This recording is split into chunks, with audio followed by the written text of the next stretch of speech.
Crickets.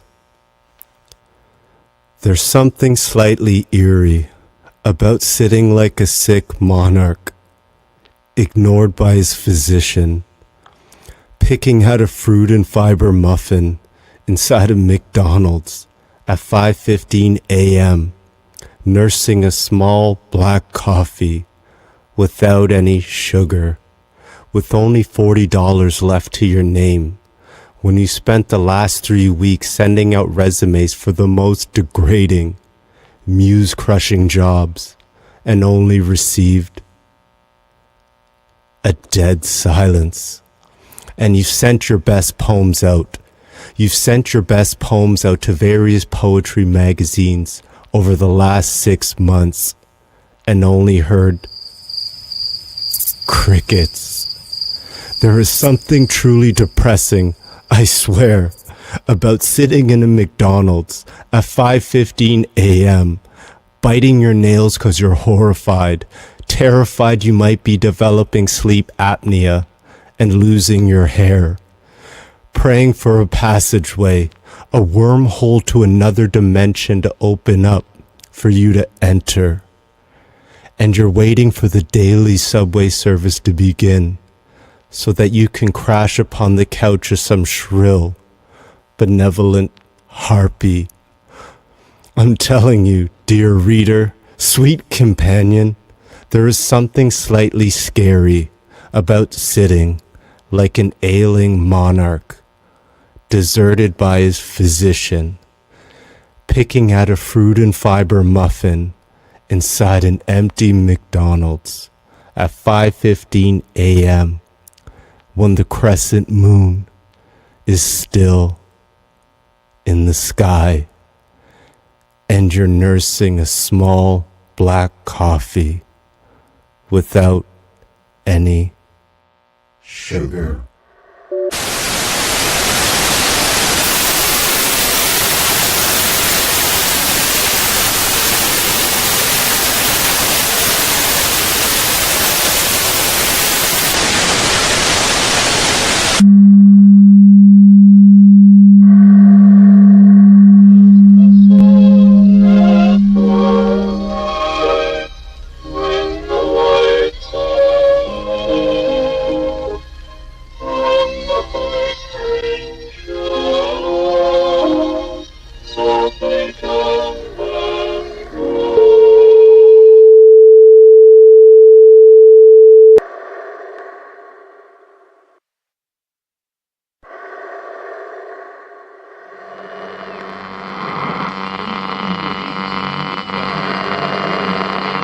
Edward Bernays / bathtub gin.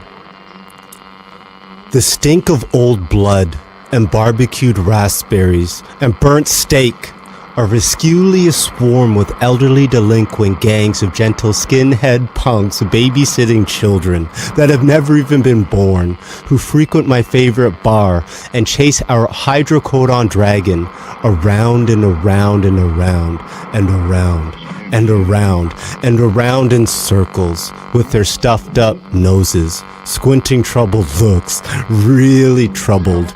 They may stretch our necks on all the gibbets in the land.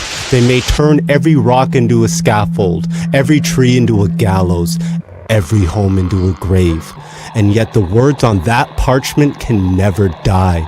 They may pour our blood on 1,000 scaffolds, and yet from every drop that dies the axe, a new champion of freedom will spring into birth, looks as if to say, the things above are reflected in the things below, even though we know that one organ donor can save 8 lives, and that there are many different obstacled, forked paths usheretting us all the same way to the dive bar's patrons they convey. War, psychic toxins, pandemonium, karma, ruptured Enbridge tar sands pipeline, tiny helicopters piloted by human thought, Edward Bernays, problem, reaction, solution. Deja vu, the fluoridation of our radioactive water, the 9 places we never remember to put sunscreen, the 6 places dentists check most, liberating oppressors, expired candy, weather manipulation, and transition/death through the mythical medium of interpretive dance, as I, impressed, confused, intrigued, and etc., order yet another Guinness at the Texas Moon Cafe on Ossington and Queen, and tried to decipher what exactly 'twas that Pythagoras and his followers had against beans.